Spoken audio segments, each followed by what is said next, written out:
A gente poderia vir aqui falar das franquias mais icônicas de slashers dos anos 80 e 90. A gente poderia falar de Pânico, Michael Myers, a gente poderia até falar de um Massacre da Serra Elétrica, mas não. A gente teve a brilhante ideia de escolher a saga mais bagunçada dos anos 90. Uma história de culpa, assassinato, segredos mal guardados e, claro, um cara com a capa de chuva e um gancho que parece que nunca morre. Hoje é dia de relembrar Eu Sei O Que Vocês Fizeram no verão passado. Essa saga nasceu no embalo do sucesso do nosso queridinho Pânico, inclusive, cara, tem o mesmo roteirista que é o Kevin Williamson. O primeiro filme virou uma febre e o segundo tentou manter aquele hype do primeiro. E o terceiro, meus amigos...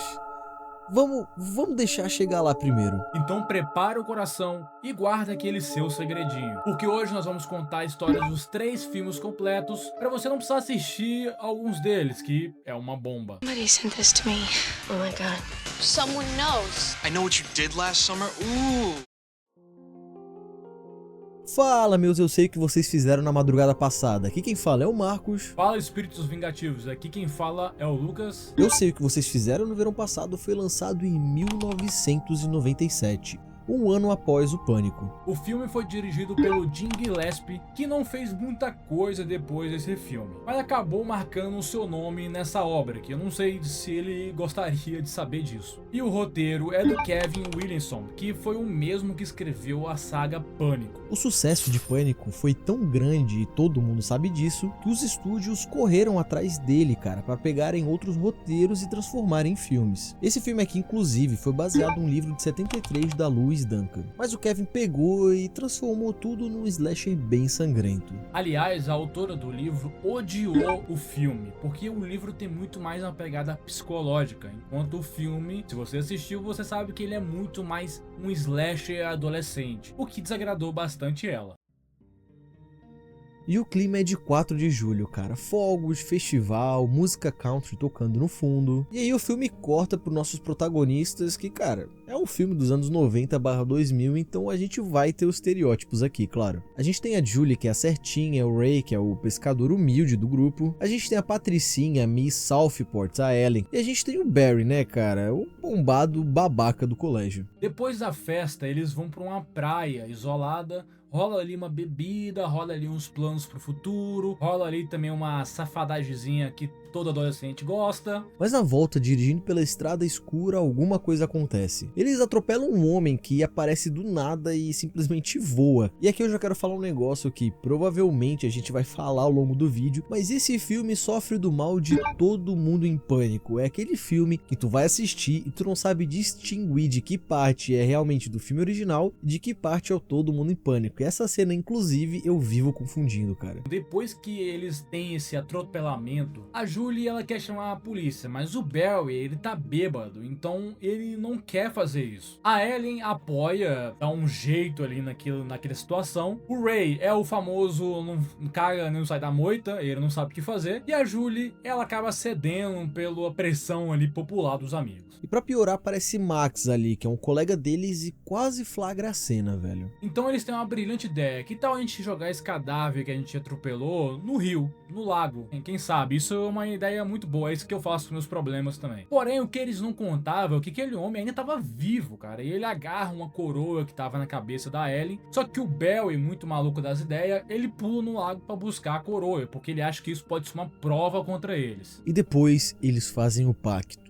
Nunca iremos contar nada pra ninguém. Se passa um ano. A Julie volta pra faculdade, só que ela claramente não está bem. Ela tá pálida, meio desnutrida, tá quase igual um zumbi. E ela recebe uma carta anônima que tá escrito: eu sei o que vocês fizeram no verão passado. Então a Julie, ela corre pra contar pra Ellen, que é aquela que queria ser atriz, sabe? Só que ela não conseguiu nada disso. Na verdade, ela trabalha em uma loja. E depois de conversar com ela, eles decidem ir até o Barry, que continua sendo o mesmo babaca. Um ano não mudou nada pra ele. O Barry desconfia do Max, aquele cara que apareceu lá no meio do acidente e tal, e ele vai atrás pra tentar intimidar o humano pra saber se foi ele que descobriu alguma coisa. Só que acontece que depois dessa conversa o Max acaba sendo desvivido, cara, que indica que na verdade não foi ele que mandou a mensagem. Só que logo depois disso, o Barry também é atacado numa academia, que é uma cena muito esquisita que só tem ele e um recepcionista na porta da academia. E o assassino, ele entra e sai sem o cara ver, mas sim, ele tava na porta, né? Ele não viu porque não quis. Esse cara aí, eu desconfio que ele tava envolvido nisso. Mas então o Bell, ele é atacado, espancado e quase é morto. Porém, o cara resolveu deixar ele vivo por algum motivo. E aqui essa parte, sinceramente, eu não entendo muito, porque se ele queria só vingança, por que ele não matou o Barry ali, cara? Todo mundo que ele pega ali, que ele quer vingança, ele simplesmente mata, mas o Barry não. Ele é o protagonista e tá no começo do filme, nada pode acontecer com ele agora. Então eles decidem que, cara, tem um negócio muito estranho acontecendo, então eles decidem investigar a identidade do cara que eles atropelaram lá no verão passado. Eles acabam descobrindo que o nome do cara era David Egan. E eles resolvem ter a brilhante ideia de visitar a irmã do cara, velho. Então a Missy, a irmã do David, fala que ela acha que ele suicidou porque ele acabou de perder a namorada Suzy. E fala também que um amigo do irmão dela foi visitar ela, um tal de Billy Blue, mas isso aí fica pra depois. Enquanto isso, cara, o assassino, ele decide que ele não quer mais ser um assassino, ele simplesmente quer pregar peças, cara. Isso aí virou um filme de comédia. Tudo isso porque o cara, ele consegue invadir o quarto da Ellen, lembrando, ele quer vingança, velho. Ele quer a amarga vingança. Ele invade o quarto da Ellen enquanto ela tá dormindo no meio da noite. Ele pega a coroa dela, coloca em cima da mesa e corta o cabelo dela enquanto ela tá dormindo. Nossa! Que medo. Então a Julie também é ameaçada, porque enquanto tá andando de carro ali, ela percebe que tem alguma coisa no porta-mala. E quando ela olha, é o cadáver do Max, cheio de caranguejo. Ela corre pra buscar ajuda, mas quando ela volta, o cadáver saiu de lá, foi embora, o cara levou, sei lá, The Walking Dead, né? E aqui, meus amigos, é ativado o efeito Todo Mundo em Pânico. Porque se você assistiu Todo Mundo em Pânico, cara, não tem como tu ver a cena da câmera em cima dela, ela girando e falando: "O que você está esperando?" Mano, não tem como tu assistir essa cena e levar ela a sério depois de ver Todo Mundo em Pânico. No Festival da Cidade, Ellen tá ali desfilando, fazendo a sua apresentação, e o Barry tá ali no camarote cuidando dela, vigiando ela, né? E ali ele é morto por um gancho sem que ninguém veja, cara. A Ellen, ela até vê, começa a berrar, mas todo mundo acha que é mentira, acha que ela tá brincando, ninguém leva ele a sério e ela acaba morrendo. E essa cena me lembrou muito aquela cena do Pânico, não lembro qual que é, mas aquela cena inicial lá do cinema que vocês estão vendo aí na tela. Depois que o assassino resolveu que ele queria matar o Barry, ele também resolveu que vai querer matar a Ellie, só que ela acaba fugindo. O problema é que, como o Marcos falou, ninguém acredita nela, ninguém acredita nessa história de assassino de gancho. Ela é seguida por um policial, porém o assassino também mata esse policial. Então vemos o triste, na verdade não tão triste fim da Ellie, que também é assassinada pelo assassino do gancho. Só que enquanto tudo isso tá acontecendo, a Julie, ela acaba descobrindo a verdade, velho. Eles não mataram David, eles mataram o Ben Willis, o pai da Suzy, vulgo o sogrão do David. Acontece que naquela mesma noite que eles atropelaram alguém, o Ben tinha acabado de matar o David. Ou seja, esse filme teve uma covardia aí de fazer com que os adolescentes, na verdade, fossem heróis, porque eles acabaram atropelando um assassino. Obviamente foi sem querer, porém eles ficam com a consciência limpa agora, porque eles não mataram uma pessoa inocente, na verdade eles atropelaram um assassino, cara. E o Ben matou o David porque a Suzy tinha morrido no acidente de carro onde o David estava, e o pai dela nunca perdoou o David e sempre achou que ele foi culpado por esse acidente. Então por isso que é uma história de vingança. Então a Julie sai correndo depois dessa descoberta magnífica, ela vai contar tudo pro Ray, ele tá lá em cima do barco, só que quando ela chega, ela descobre que o seu namorado é o Billy Blue. Então ela tenta fugir, ela corre, mas ela acaba sendo capturada pelo Ben. Então depois que ela é capturada e vai pro alto mar com o assassino Ben, o Ray ele consegue alcançar os dois para poder salvá-la. Então aqui rola de tudo que um final sangrento de uma saga sangrenta precisa. No fim, o Ray prende o braço do Ben nas cordas do barco, ele acaba ativando o guincho ali e arranca a mão do cara, velho. Absolute cinema. Ele acaba caindo novamente no mar. Mas será que dessa vez ele morreu? Depois disso, a polícia chega, tenta ali perguntar pra eles o que tá acontecendo. Eles dão um migué também, porque eles não querem falar que eles atropelaram uma pessoa, esconderam por um ano. Porém, eles sobrevivem e é fim da história. Mas calma que não acabou o filme, cara. Acontece que um ano depois, o filme acaba nos dando umas cenas aí a mais. A Julie, ela tá na faculdade, toda sorridente. Tu vê que todo aquele peso de ter guardado aquele segredo por um ano saiu das costas dela. Mas durante o banho, o vapor, ele revela uma mensagem no espelho. Eu ainda sei. E aqui, meus amigos, você aprende que você tem que ignorar totalmente os finais desse filme. Tudo isso porque o 1 simplesmente joga esse final na sua cara e o começo do 2, meu amigo, não tem nada a ver com isso. Então esse filme acaba e é aquela coisa. Ou você gosta porque você viveu aquela época, ou você assistiu hoje em dia, tem uma visão de que esse filme não é da sua época, ou você não vai gostar, porque ele é muito clichê. Ele já era clichê na época que foi lançado e é muito mais clichê hoje, porque muitos mais filmes foram lançados com essa mesma premissa, a mesma proposta. O assassino desse filme não é nada memorável. Na verdade, é difícil às vezes de lembrar como ele é. Na minha cabeça só ver um cara com uma capa preta. E se isso é criatividade, eu sou o cara mais criativo do mundo. Mas você ainda consegue se divertir. Eu acho ele um filme legalzinho. Cara, esse é o filme que, dependendo da pessoa, ele pode até divertir, mas não enxergue isso aqui como um filme que se leva muito a sério, tá? O filme tem vários erros, muitas coisas estranhas. Eu achei meio engraçado / estranho o mesmo roteirista, cara, ter zoado todos esses clichês um ano antes em Pânico 1 e ter utilizado todos eles aqui nesse filme. Eu não entendi por que disso. Tudo bem que talvez possa ser que no Pânico teve a mão ali do Wes Craven pra melhorar uma coisa aqui, uma coisa ali, mas eu acho muito estranho, cara, um roteiro desse vindo um cara que escreveu Pânico. Pra mim, a melhor franquia slasher de todos os tempos. E lembrando que esse filme foi feito com 17 milhões e faturou 125 milhões em bateria. Então ele foi um sucesso total. Não é à toa que nós temos continuações. E cara, pra mim 3 coisas só salvam esse filme, que é o título. Isso a gente não pode negar, cara, que esse filme, ele tem um título muito bom. Plot twist final que... cara, a última coisa que salva esse filme é Todo Mundo em Pânico, cara. Se tu assistiu Todo Mundo em Pânico e tu for ver esse filme, ele vai te divertir muito mais. E como a gente tem 2 certezas nessa vida, a primeira é a morte e a segunda é: se lucrou em Hollywood, vai ter uma continuação. It's waiting for us to unravel. The wait is over. What are you waiting for, huh?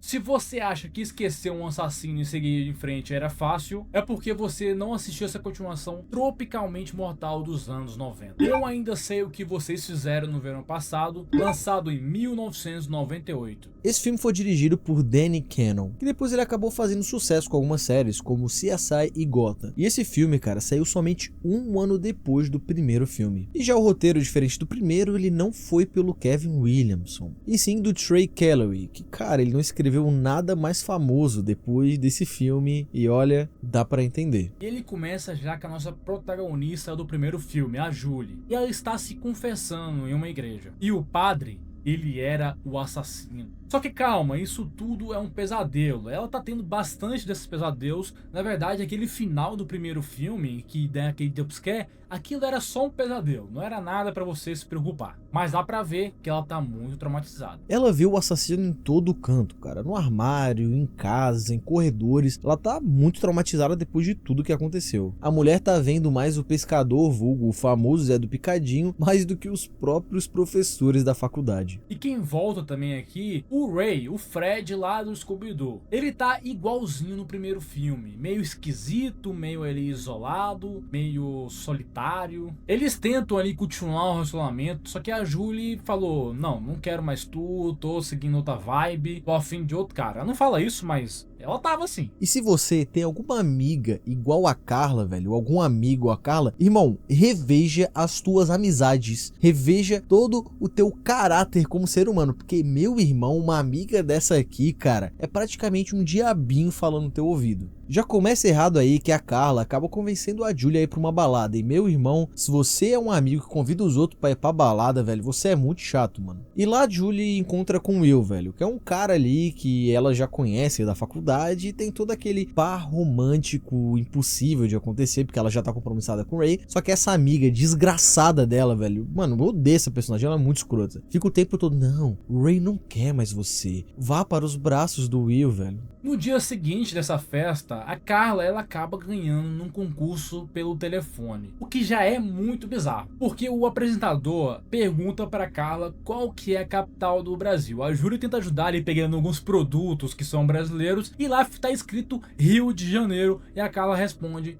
Rio de Janeiro e ela ganha, pasme, ela ganha. Cara, eu sempre soube que a capital do Brasil era São Paulo. Por que ela falou Rio de Janeiro e ganhou? Mas como ela ganhou essa viagem, ela convida a sua amiga Julie para poder ir para Bahamas com ela, junto com o namorado, com o Will, e a Julie também chama o Ray. Ali no primeiro momento a Julie liga pro Ray convidando ele pra ir pra Bahamas junto com a amiga dela e mais o namorado dela, só que ele acaba recusando porque ele acaba inventando umas desculpas lá que na verdade é mentira. Então, conversando ali com um amigo dele logo depois de desligar o telefone, ele acaba mostrando que ele estava interessado em pedir a mão da Julie em casamento. Então o amigo dele acaba convencendo ele a ir atrás dela e fazer uma surpresa lá em Bahamas. Mas no caminho de volta pra casa ele acaba sofrendo uma tentativa de assassinato. A gente vê a morte ali do amigo dele que ficou dentro da picape e ele foge da maneira mais tradicional possível. O cara só corre linha reta, mano. O cara aperta W e sai vivo, mano. Então outro grupo chegando nas Bahamas, eles conhecem o lugar, conhecem o recepcionista, que é um cara muito esquisito, um cara que tá querendo confusão, sei lá por quê, é meio de graça isso, mas o cara é muito preconceituoso, e ainda por cima tá começando uma temporada de chuva, o que quer dizer que as pessoas vão embora dali e vai ficar só ele sozinho. E sim, cara, eu demorei um pouquinho pra perceber, pra ser sincero, mas nesse filme a gente tem a presença ilustre do Jack Black, cara.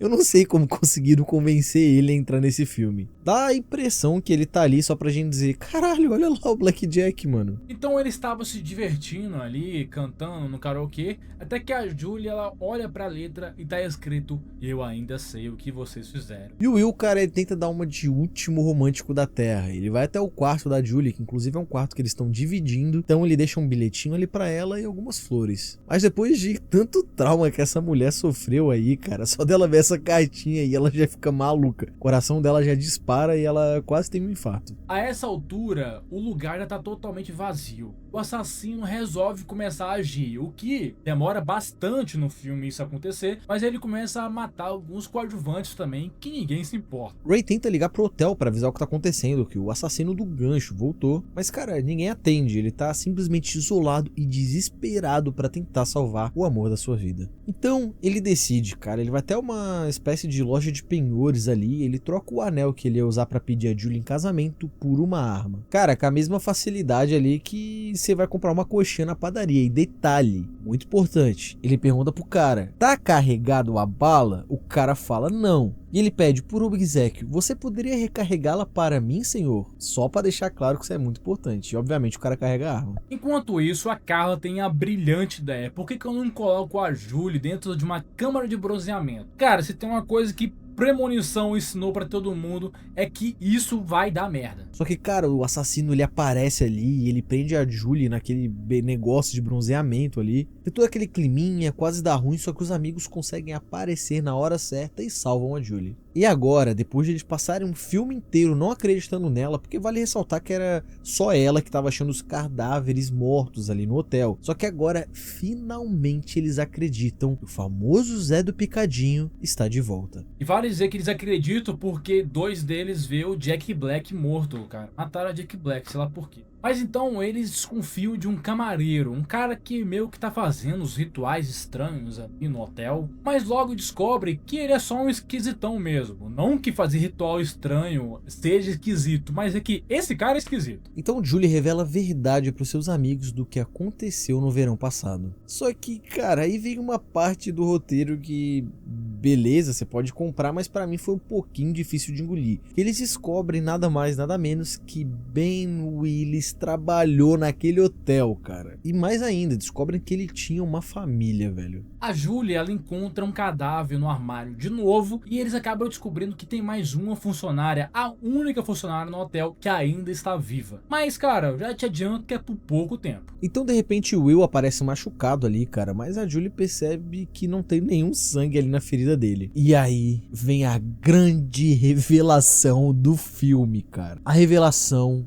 é que Will Benson é o filho de Ben. E sim, cara, o filme fez essa cachorrada de botar um cara chamado Benson e falar que ele é o filho do Ben. E pra você que não fala inglês e não entendeu, ficou Ben Son, filho de Ben, cara. Nessa hora, a Julie quase desmaia com essa revelação. E a gente também quase desmaia, porque é inacreditável. O Will era o cara do rádio lá no começo, o que era bem óbvio. Na verdade, essa parte de ser óbvio, a gente vai falar depois da nossa opinião do filme. Mas ele que foi o cara responsável por atrair eles para uma armadilha em Bahamas. E outra coisa acontece, cara, o Ben aparece de volta, velho. Dessa vez eu tô falando do Ben Father, tá? E não do Ben Son. Cara, e depois de toda essa revelação que a gente teve, o filme que a gente acompanhou todo o arco do Ray, mano, o cara saiu da pescaria lá, o amigo dele morreu, ele trocou o anel dele por uma arma carregada, porque o cara carregou, pegou um ônibus, depois pegou essa arma, ameaçou o cara do barco com essa arma pra pegar o barco, pra chegar até a ilha. Todo esse arco, mano, que até me lembra o policial lá de Round 6 pra ele chegar lá. Na hora que a Julie tá lá, cara, ela tá cercada pelos dois. Ele aponta a arma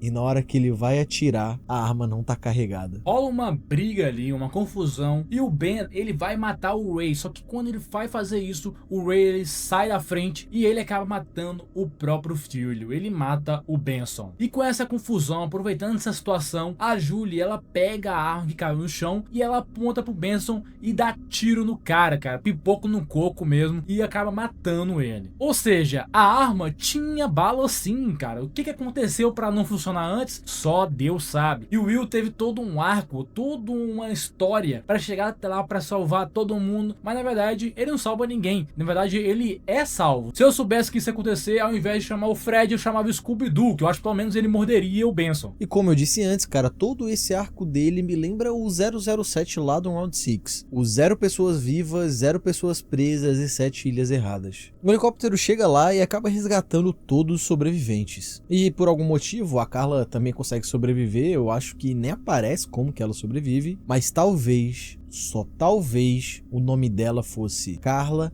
Ben Daughter. Depois de mais um ano, porque o assassino gosta de esperar sempre o 4 de julho, sei lá porquê, o Ray e a Julie estão morando juntos. Olha que bonito, né? Os dois se juntaram, estão morando juntos, muito legal, muito bacana. Mas aí, num susto final, Julie acaba vendo o Ben debaixo da cama dela. Será que é real? Será que é só mais um pesadelo? Ou será que é um gancho pra um terceiro filme que, cara, ninguém pediu? Sim, a resposta é sim. Terá um terceiro filme, mas essa cena não tem nada a ver com ele. Eu ainda sei o que vocês fizeram no verão passado, consegue ser um pouco melhor que o segundo, cara. Ele foge de alguns clichês ali, que no primeiro a gente tá bem acostumado já com aquilo, e no segundo ele tem algumas coisas diferentes. Tem o personagem do Blackjack, que aparece pouco, mas é muito bom, velho. Primeiro, que eu gosto mais dele também do que o primeiro, como o Marcos, porém tem algumas coisas que eu gosto dele que eu vi pessoas que criticaram. Um exemplo disso é o lance da pergunta que a Carla respondeu errada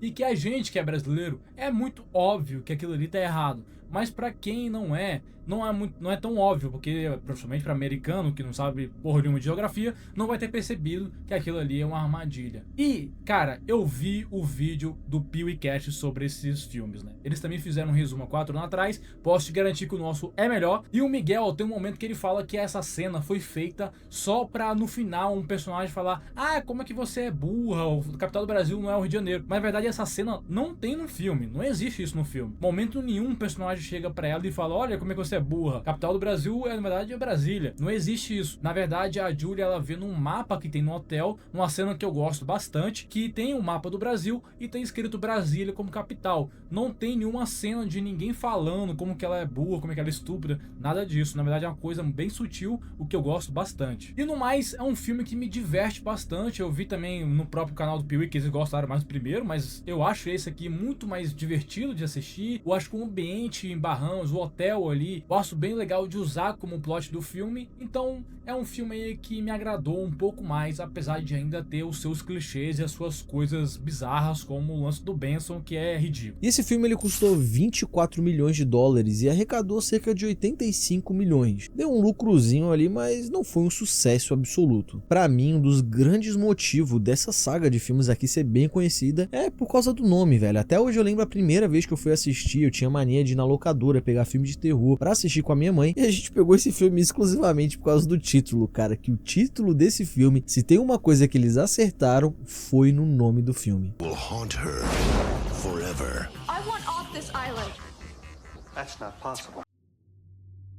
Sabe aquela continuação que ninguém pediu? Aquela continuação que simplesmente ignora os eventos, todos os personagens e tomam as piores decisões possíveis. Então, cara, esse é o terceiro filme da saga, o Eu Sempre Vou Saber o que vocês fizeram no verão passado. Lançado em 2006 apenas para DVD, e você vai perceber isso assistindo o filme. Esse filme foi dirigido pelo Sylvain White, que também dirigiu The Losers e também dirigiu Slenderman, um filme que, se você viu, amigo, você já espera uma bomba vindo agora. Mas o que mais chama atenção é que ninguém envolvido nos outros filmes está nesse filme, e você percebe isso claramente. Nem o elenco, nem produção, nem roteirista, nada, cara. E você vai ver isso a partir de agora. A história começa num parque de diversões em Broken Ridge. É uma cidadezinha aleatória ali que tá tendo um festival de verão. A gente é apresentado a um novo grupo de adolescentes e a gente já começa a perceber que o clima ali é meio estranho. Tem um cara ali na barraca que tá dando em cima da protagonista, o que é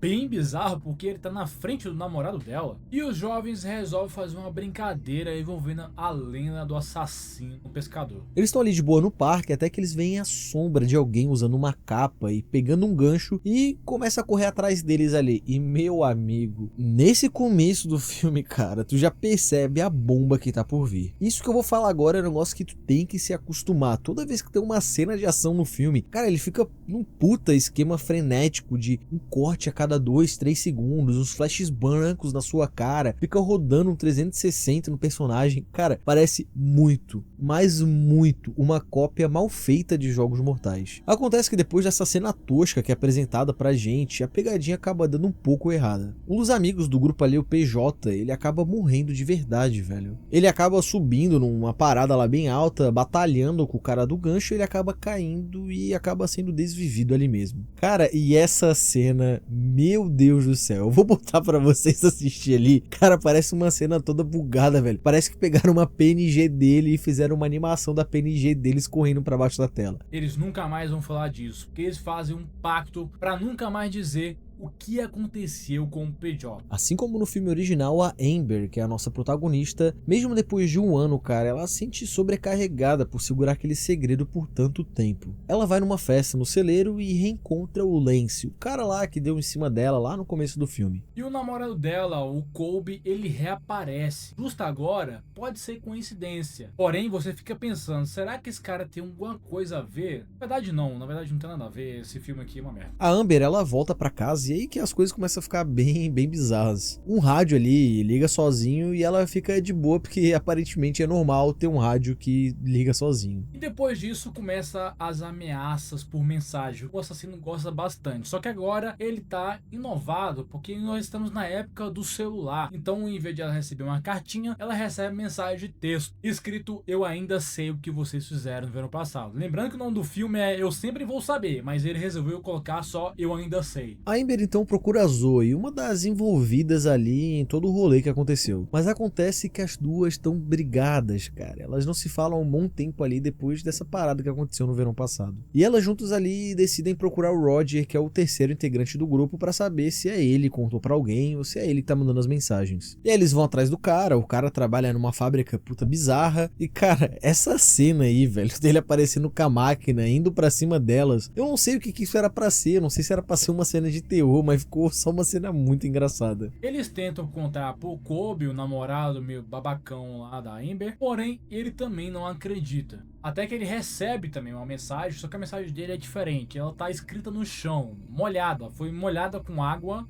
O assassino pegou a água, molhou no chão pra ele poder ver aquela mensagem secando.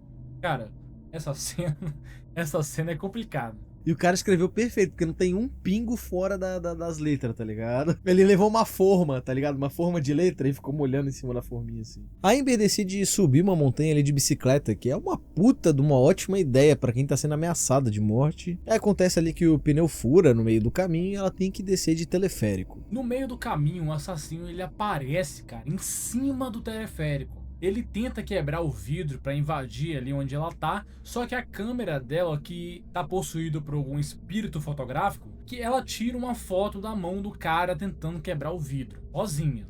lembrando disso. Ela mostra a foto ali pros amigos dela, mas, cara, como no primeiro e no segundo filme, ninguém acredita nela e todo mundo acha que ela tá ficando maluca, velho. O Roger, ele é o primeiro a morrer. Numa cena de ação tão ridícula, tão mal dirigida, eu achei que eu tava vendo os Trapalhões. Quer dizer, me desculpem os Trapalhões, porque tem cenas mais bem dirigidas no filme de vocês. Então os três amigos vão até o local, tem policiais, eles veem o corpo do cara e mesmo com os três na cena do crime, eles falam pro policial que não foram eles. Mas calma, o policial olha pra eles e fala: suave, vão pela sombra. Mas é claro que esse policial também não tá puro na história, né? Ele começa a dar em cima da Amber, uma coisa que não leva a porra nenhuma. Então eles procuram o Lance, o primo do PJ, e descobrem que o pai do PJ, que por um acaso é o xerife da cidade, andava por aí perguntando sobre um tal de segredinho. Então a Zoe, ela tem um sonho totalmente aleatório jogado no meio do filme, onde ela vê o estúdio dela todo sendo destruído.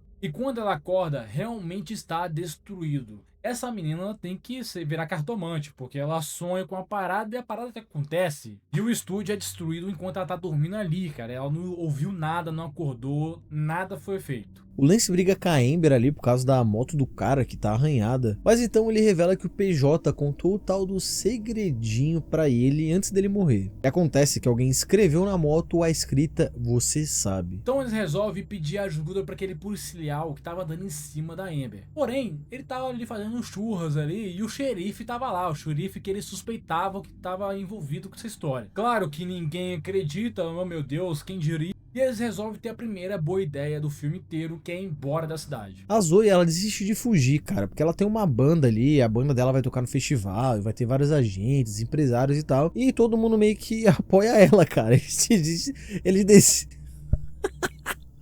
Eles decidem desistir de fugir da cidade ali pra poder apoiar ela e tá no show lá com ela. Então, durante o festival, o Colby resolve que ele vai se separar do grupo, vai buscar uma bebidinha ali. Uma ideia muito sábia. E a Zoe canta ali o seu rockzinho ali, uma música que é até legalzinha, e ela vai depois pro camarim. O xerife, ele vê o corpo, só que ele também é atacado. O assassino agora resolveu trabalhar, cara. Ele vai atrás do Colby ali pra tentar matar ele. Ele tenta até fugir, mas acaba morrendo também. Claro, ela é assassinada. Essa carreira de rockstar acabou aqui. Então a Amber e o Lance tentam fugir, porém eles são abordados por aquele policial que gosta da Amber, né, que deu em cima dela algumas vezes. Esse cara tá meio pá das ideias e aponta a arma pros dois, porque tá suspeitando que os dois são envolvidos com esses assassinatos. Mas acontece que enquanto o policial tá com a arma apontado pra eles vêm atrás do policial ele, o cara que a gente tá esperando aparecer o filme inteiro, o famoso Zé do Picadinho. Ele tá puto, cara, ele anda em direção ao policial, o policial aponta a arma pra ele e fala: parado! E aí ele não fica parado e ele toma o primeiro tiro. Daí eu pensei, cara, o filme acabou, né? Tipo, o cara tomou o tiro, o cara morreu ou vai aparecer algum outro assassino. Mas não acontece nada com ele. Ele toma o segundo tiro. Então não acontece nada com ele e ele continua seguindo em frente. E aí que entendemos, Ben Willis, lá do primeiro e do segundo filme, ele realmente está morto. Porém, ele voltou, ele é um espírito slasher, o que, meu Deus, cara, é a pior decisão que uma franquia pode fazer. E acredite, muitas delas já fizeram. Cara, tem um puta diálogo ridículo que depois que eles são atacados, o cara lá pergunta pra nosso personagem principal: nossa, por que ele não morreu? Ele é o assassino, ele é o cara do gancho lá das notícias, da lenda. Ele é um humano, por que ele não morreu? Daí a nossa protagonista olha pra ele e fala: ele não morreu porque ele não é humano. Ele é a própria lenda viva. Nossa senhora, mano, não é possível, velho. Então eles armam um plano ali pra poder escapar de todo aquele rolê que tá acontecendo. O Lance tira uma arma do bolso dele ali, mas nada acontece. No fim, a Amber acaba empurrando o nosso assassino e o cara acaba caindo numa máquina, num triturador ali, velho. Então, com o assassino finalmente morto, aspas, corta pra um ano depois. E agora tá tudo bem, tudo resolvido. A Amber tá em outra cidade e ela tá com seu carro, só que o carro fura o pneu. E ela tem que parar ali no meio da estrada, tá falando ainda com o Lance pelo telefone, só que a ligação começa a falhar. Mas aí, o assassino aparece atrás dela, a tela escurece e o filme acaba. Cara, existem filmes ruins, Existem filmes que são péssimos, cara. Existem antifilmes, velho. Só que existem aqueles que te ofendem, velho. Aqueles que depois que tu termina de assistir essa merda, cara, tu quer caçar a cabeça do diretor pra fazer ele devolver toda 1h30 que tu gastou da tua vida assistindo essa merda, velho. E eu não tô brincando, cara, não é exagero. Eu já assisti filmes ruins, cara. Eu assisti Os Estranhos capítulo 1. Esse filme é uma merda. Esse filme parece que pegaram pessoas da faculdade e fizeram ele, cara. Mas esse filme aqui tá tudo errado com ele, cara. As atuações são ruins, toda a cinematografia é estranha. Eles colocaram a porra de um filtro preto e branco, velho, que parece que eu tô assistindo as primeiras 5 temporadas de Supernatural, que fica tudo preto e branco, velho. Por que, mano? Por que? Não tem por que fazer isso. A direção, eles tentaram copiar muita coisa, muitas técnicas diferentes. Tem esses cortes frenéticos aí, cara, que parece que eles copiaram de Jogos Mortais. Tem umas partes que parece que o cara quer tentar fazer um ângulo irlandês ali, que ele fica com a câmera de lado. Tem partes que o filme parece que quer simular um found footage, porque é claramente o cara andando com a câmera, ela girando assim pro lado e pro outro, que você chega a ficar tonto. Depois de assistir isso aqui, velho, tu vai agradecer pelo final do 2 ter sido bem Sam, velho. Cara, eu não tenho mais forças pra falar desse filme. Quando eu assisti, eu já reclamei bastante com o Marcos, ele que teve que me ouvir eu falando mal dessa merda. Eu não vou aqui estender muito pra vocês, porque o que ele já disse, eu faço das minhas palavras também. E cara, é um filme que eu acho que é um anti-filme, é o famoso filme que não é cinema, é um anti-cinema essa merda. Isso não deve existir. É uma perca de tempo. Eu não aconselho você a ver, caso você queira ver um filme novo que vai lançar, que nós sabemos que vai lançar. A gente não tá fazendo esse vídeo aqui à toa. Mas se você quiser relembrar, veja só o primeiro, o segundo e pronto. Esse aqui realmente é uma perca de tempo da sua vida. I'll always know what you did last summer.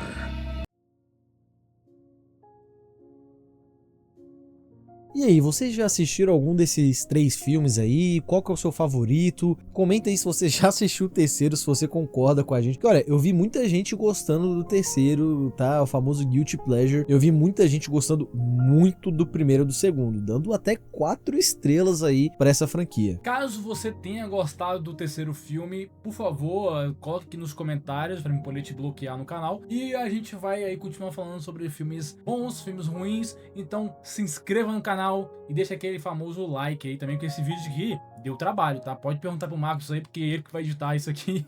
Então eu já tô te adiantando, deu trabalho. Por mais que isso aqui seja um filme slash, ele não é filme de terror. Se você gosta de filme de terror mesmo, cara, vai estar aqui no card, na descrição, nosso último vídeo, que a gente separou 5 filmes de terror pra você se borrar de medo. Então segue a gente nas nossas redes sociais, estão todas ou na descrição ou no primeiro comentário fixado. Obrigado por ter assistido o vídeo até o final e até a próxima.